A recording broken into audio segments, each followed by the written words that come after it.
Eu quero falar ainda hoje de uma questão importante, obviamente, que são as Forças Armadas, né? O Ministério da Defesa. Que nós tem aí? Vamos lá.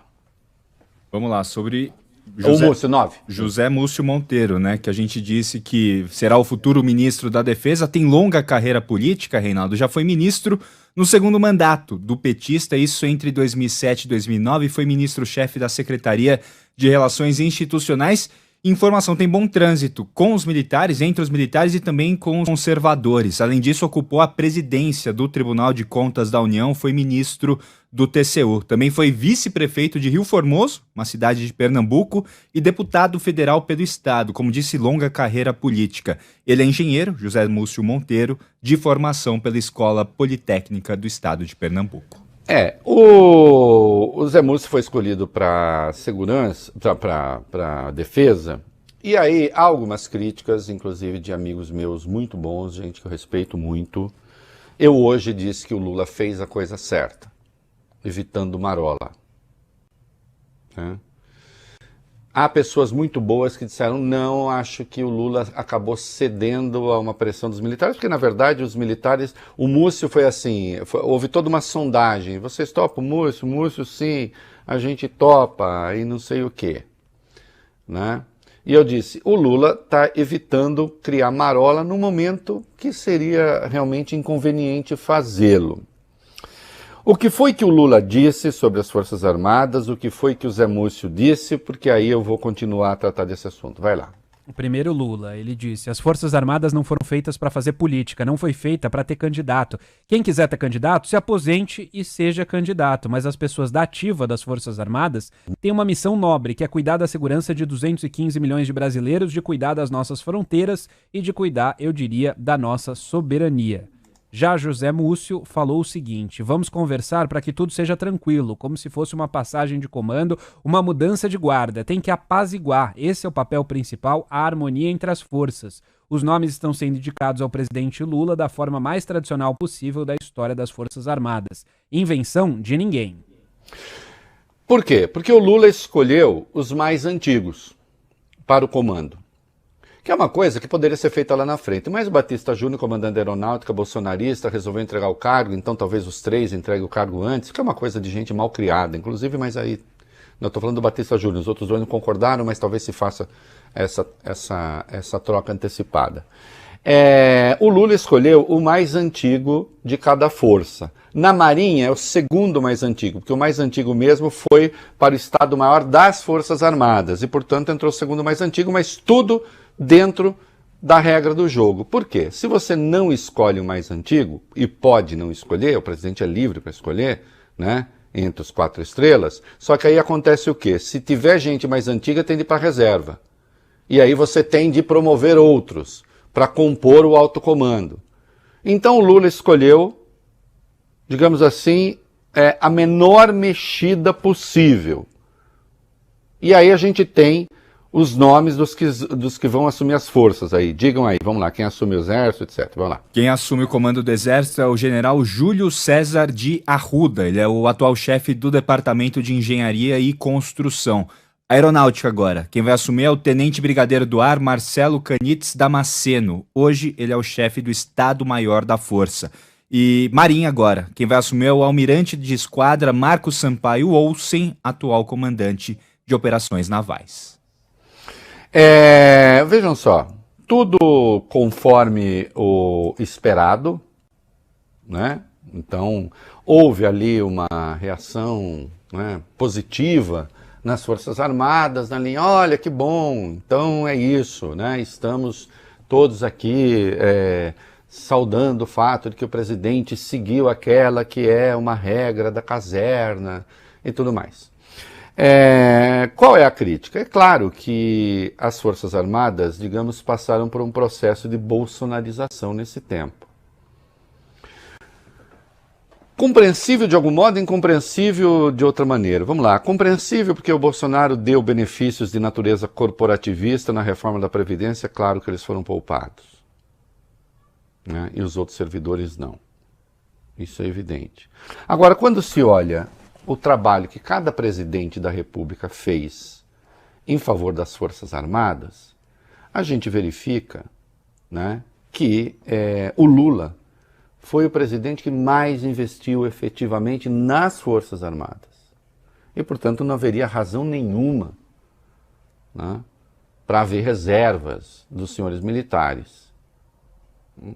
E Lula nunca tomou nenhuma decisão que contrariasse os ministros. Quando a gente olha o que Bolsonaro fez, este sim demitiu 3 comandantes das forças ao mesmo tempo, tendo demitido antes o ministro da Defesa, porque inconformado que eles não aderissem, digamos assim, a uma linguagem de natureza golpista. O Bolsonaro demitiu 3 comandantes no ano passado de uma vez só, porque ele queria a cabeça do Edson Leal Pujol, lembra-se disso? Comandante do Exército. Ele não suportava o cara. O Pujol disse, não, nossa prioridade é combater Covid. Ele ficou furioso. Ele tentou dar a mão cheia de alegria pro Pujol, o Pujol deu cotovelo para ele.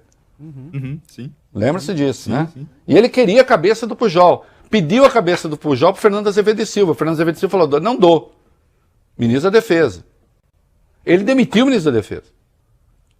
O Pujol se demite em solidariedade e os outros 2 também. Ele põe o Braga Neto no Ministério da Defesa, no lugar do Fernando Azevedo e Silva. O Braga Neto nomeia 3 outros comandantes, um deles o Paulo Sérgio Nogueira, que depois foi ministro da Defesa. Nomeia os 3, jamais identificados com Bolsonaro, o Batista Júnior da Aeronáutica, um bolsonarista militante de Twitter. Imagina, comandante da Aeronáutica militante de Twitter. E uma crise como essa, ninguém nunca armou nas Forças Armadas. Nunca. Imagina. Desde a redemocratização e nem antes, já que era governo militar. Crise como essa, dessa dimensão, só que aquela ainda maior, só com o Silvio Frota lá atrás, quando o Gás dá um murro na mesa e diz, mando eu. Que era o cara da linha dura, que ele tirou da frente. Então quem é que desmoralizou as Forças Armadas nesse tempo todo? Foi o PT?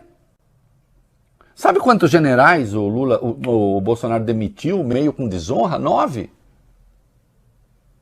Olha o que ele fez com o Santos Cruz, com 2 meses de governo. O último foi o Silvio Luna da Petrobras. E sempre quando demite, há ali a sombra da desonra para o cara. Aí vem dizer que Lula representa algum risco para as Forças Armadas? Ou para o que quer que seja? Ah, mas tem a sombra da Comissão Nacional da Verdade. É ela, a Comissão Nacional da Verdade, que está contando ainda. Bom, a Comissão Nacional da Verdade, por mais que não se goste dela, não puniu ninguém, porque nem tinha poder para isso. Então, ainda que esteja na origem da insatisfação, não tinha poder para isso.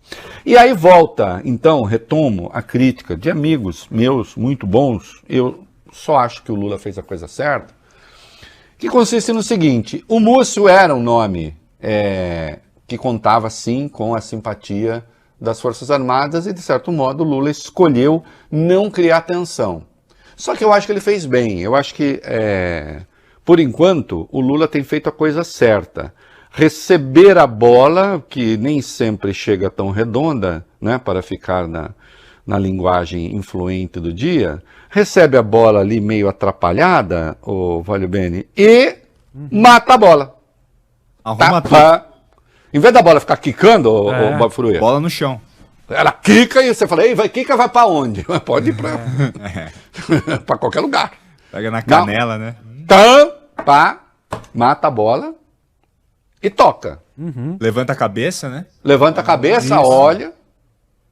Ah, mas ele acabou cedendo de algum modo a uma espécie de pressão. Eu não nego, mas isso se chama pressão da realidade. Eu não sei se seria prudente, tendo a molecada especuladora enchendo o saco. Porque tem, né? Tem, né? Eles acham que o Haddad é comunista. Eles nunca leram nada, mas nem bula de remédio. Que às vezes até recomendo que não se leia, mas eu leio todo. Não lê nada. Como assim? Tem o Bolsonaro, nós vamos ver daqui a pouco, hoje apareceu para dizer que está na mão do povo, sugerindo que ele ainda tem o comando das Forças Armadas e não sei o que e tal. Então, assim, com vários focos de instabilidade, não vejo por que criar outro. Agora, eu quero avançar nisso. Quero avançar. Nós temos como sociedade de repensar o papel dos militares na política. De repensar o papel dos militares na economia, inclusive. Né? Porque eles também são uma realidade orçamentária. Precisam se repensar. Tem que repensar a formação desses caras. Eles ainda estão virados na Guerra Fria da década de 50? Às vezes tenho a impressão de que sim. E se estão ainda embalados pela Guerra Fria da década de 50, podem estar inclusive despreparados para defender o Brasil em muita coisa. Um militar que não reconhece hoje que a defesa da Amazônia é uma questão de segurança nacional, mas não do modo como eles imaginam, vendo as ONGs como inimigas. Não, não são as ONGs que são inimigas da segurança nacional, são os garimpeiros ilegais, são os madeireiros ilegais, são os bandidos, são os narcotraficantes. Não é? A segurança nacional hoje, no que diz respeito à Amazônia, passa pela economia verde. Ou se adorna esse pensamento, se moderniza esse pensamento, ou nós estamos em maus lençóis. Estamos vivendo um momento ruim.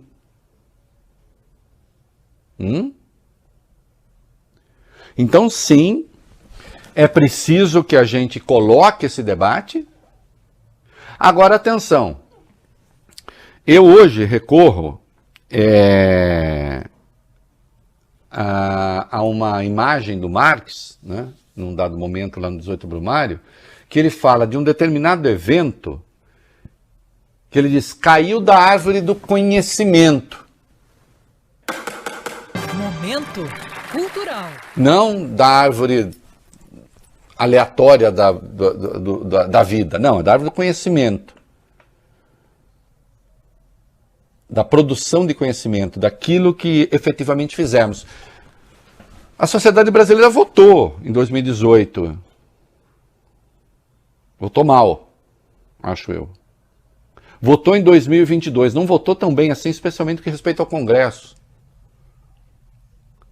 Há lá muitas pessoas que não são contemporâneas deste século, para dizer o mínimo. Então é preciso que se estabeleça, ao longo do tempo, um novo equilíbrio de forças para que, né, venhamos a ter militares compatíveis nos seus valores com aquela que é a segunda ou terceira maior democracia do mundo. Se você considerar o regime indiano democrático, eu tenho muitas reservas para considerar aquilo democrático. Eles são o maior país democrático do mundo, mais populoso. Mas eu tenho muitas reservas. Qualquer modo tem eleições, etc. Depois são os Estados Unidos e depois o Brasil. Né? E, portanto, é preciso que desapareça a sombra da tutela militar sobre a política. Que estava esmaecendo e voltou, e com Jair Bolsonaro, muitos tiveram ali a pretensão de voltar a governar o país pelo caminho da legalidade democrática. Talvez não contassem que o próprio Bolsonaro não é um legalista democrata. E aí ele próprio meteu os pés pelas mãos e entendeu que o golpe era a sua melhor escolha. E com isso, obviamente, as Forças Armadas não poderiam condescender. né? E, pela fala de hoje, ele não mudou de ideia. Essa que é a verdade.